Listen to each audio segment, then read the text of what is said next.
Hello everyone, welcome back to my channel. हमने last class में जितने भी आपके कॉटन और सिल्क वाले फाइबर्स थे, आपके सेलुलोजिक फाइबर्स थे, हमने उन पे बात की थी। अब हम नेक्स्ट की तरफ बढ़ रहे हैं, जो है हमारे एनिमल फाइबर्स। ठीक है, एनिमल फाइबर्स में अगर आप देखोगे तो एनिमल फाइबर कौन से होते हैं? जो हमें एनिमल से मिलते हैं। ठीक है, किसी भी रूप में। जैसे कि आपने देखा होगा, जो हम स्वेटर्स पहनते हैं, वुल पहनते हैं, वो हमें कहाँ से मिलता है? वो हमें शीप की, हम क्या करते हैं, हेयर्स को निकाल के उससे हम क्या करते हैं, अपने कपड़े बनाते हैं। तो वो क्या है? आपका एनिमल फाइबर्स में आएगा। ठीक है, तो एनिमल फाइबर्स में हमारे पास नेचुरल प्रोटीन फाइबर्स भी इन्हें बोलते हैं। क्योंकि आपके जो हेयर होते हैं, जो शीप्स के हेयर हैं, वो किससे बनते हैं? प्रोटीन से बनते हैं। इसलिए इसका नाम क्या है?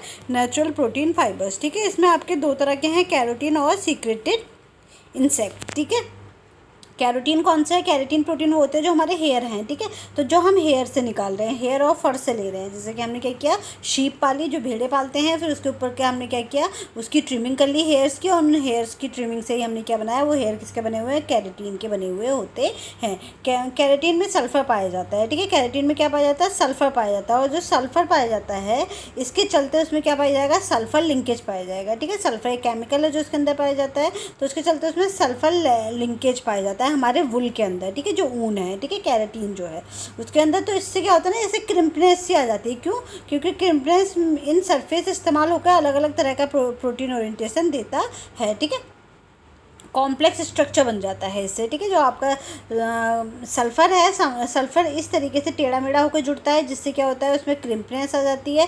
क्रिम्पनेस हमारी सरफेस में आपने देखा होगा, वुल जो होता है ना, टेढ़ा मेढ़ा सा होता है, तो क्रिम्पनेस आ जाती है। और क्योंकि अलग अलग तरीके से ओरिएंटेड होकर उससे क्या करता है, टेढ़ा मेढ़ा शेप देता है प्रोटीन। ठीक है, प्रोटीन अलग अलग तरीके से ओरिएंटेड होता है, और किसमें? सल्फर लिंकेज के साथ। तो क्या होता है, वो अलग अलग तरीके का शेप दे देगा, जिससे इसका स्ट्रक्चर जो होता है वो कॉम्प्लेक्स हो जाता है, कठिन स्ट्रक्चर हो जाता है हमारे वुल का। ठीक है, देखो, जो वुल का जो स्ट्रक्चर होता है वो आपका इस तरीके का होता है। ठीक है, इस तरीके से होता है वुल का स्ट्रक्चर, इसीलिए वो टेढ़ा मेढ़ा स्ट्रक्चर हो जाता है। ठीक है, इस तरीके से ओरिएंटेशन, अलग अलग तरीके के एटम्स ओरिएंटेड होते हैं, जिससे स्ट्रक्चर जो है इस तरीके का क्रिम्पीनेस में आ जाती है। बाकी जो स्ट्रक्चर है आपका वुल का, ये वाला स्ट्रक्चर होता है। ठीक है, इस तरीके का स्ट्रक्चर हमारे वुल के फाइबर का होता है।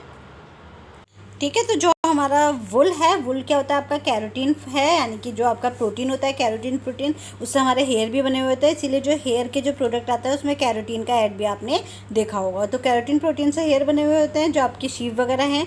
ठीक है, उसका फाइबर, हम उसको ट्रिमिंग करके फाइबर निकाल लेते हैं कट करके, और उस फाइबर से हम फैब्रिक जो है अपना बनाते हैं, जो हम स्वेटर्स वगैरह जाड़ों में पहनते हैं। विंटर्स में हम स्वेटर्स पहनते हैं ना, उसमें हमारा ये काम आता है। ठीक है, तो कैरोटीन में सल्फर पाया जाता है। ठीक है, अब सल्फर पाया जाएगा तो सल्फर के चलते क्या पाया जाएगा? सल्फर लिंकेज पाया जाएगा। ठीक है, सल्फर लिंकेज के चलते इस तरीके से टेढ़ा मेढ़ा जुड़ जाता है सल्फर लिंकेज, जिससे उसका जो स्ट्रक्चर है वो क्रिम्पनेस इन सरफेस इस्तेमाल होकर अलग तरह का प्रोटीन ओरिएंटेशन देता है। ठीक है, इससे कॉम्प्लेक्स स्ट्रक्चर हो जाता है आपका। ठीक है, फिर है सीक्रेटेड इंसेक्ट्स। ठीक है, सीक्रेटेड इंसेक्ट्स में क्या है, आपके जो एक तो कैरोटीन प्रोटीन हो गया जो एनिमल से मिल रहा है, दूसरा कुछ ना आपके वो होते हैं, इंसेक्ट्स होते हैं, यानी कि जो कीड़े हो गए एक तरीके से। ठीक है, वॉर्म्स हो गए।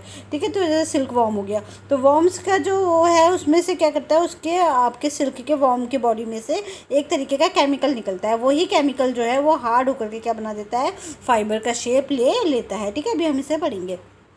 तो सिल्क में कौन सा पाया जाता है? हाइड्रोजन बॉन्ड पाया जाता है। तो हाइड्रोजन बॉन्ड ना सिंपल होता है, इसीलिए बिल्कुल स्ट्रेट और सिंपल सा होगा, इस तरीके की क्रिम्पनेस इसमें नहीं होगी। जबकि वो जो ये है आपका सल्फर बॉन्ड जो है, ये आपका टेढ़ा मेढ़ा होता है। ठीक है, हाइड्रोजन बॉन्ड सिंपल सा होता है, इसीलिए जो फाइबर, इसका जो फाइबर है वो आपका सिंपल पाया जाता है। ठीक है, एनिमल फाइबर हमारे दो तरह के हैं। तो आज हमें क्या पढ़ना है? आज हमें सिल्क पढ़ना है। ठीक है, सिल्क को आज हम डिटेल में पढ़ेंगे। सिल्क क्या है? एक तो एनिमल प्रोटीन है, कहाँ से मिल रहा है? एनिमल के प्रोटीन से मिल रहा है। ठीक है, सिल्क ये सीक्रेटेड फाइबर है, कहाँ से आ रहा है? ये सीक्रेट हो रहा है एनिमल के बॉडी से। एनिमल मतलब कौन सा वाला है?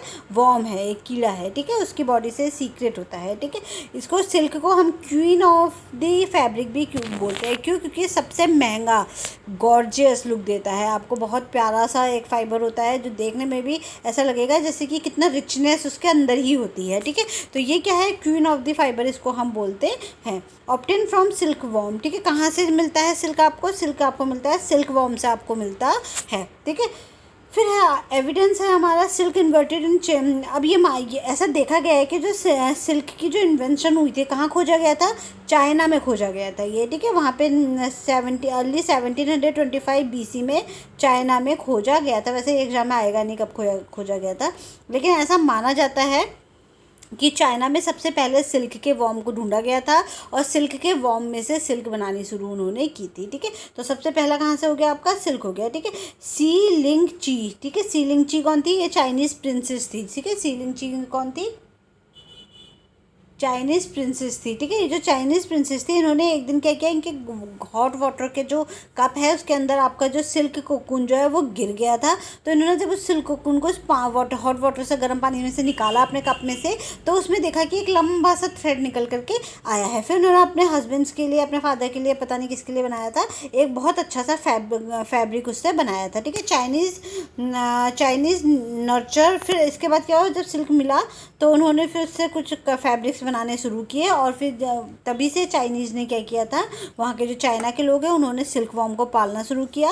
किसमें, मलबरी लीव्स पे। मलबरी क्या है, एक पौधे का नाम है, पेड़ का नाम है, उसकी लीव्स पे इसको पाला जाता था। इसे बोला गया सेरीकल्चर। ठीक है, जो सिल्क वाला, जो सिल्क की खेती को क्या बोलते हैं, सेरीकल्चर बोलते हैं। ठीक है, और इससे क्या हो गया आपका, प्रोड्यूस ब्यूटीफुल सिल्क फैब्रिक, और इससे बहुत सुंदर सिल्क फैब्रिक जो है वो प्रोड्यूस किए जाते हैं। ठीक है, तो ये आपका एक छोटी सी हिस्ट्री थी इसकी, सिल्क की। सिल्क की हिस्ट्री सिंपल सी है, चाइना में माना जाता है कि स्टार्ट हुआ था।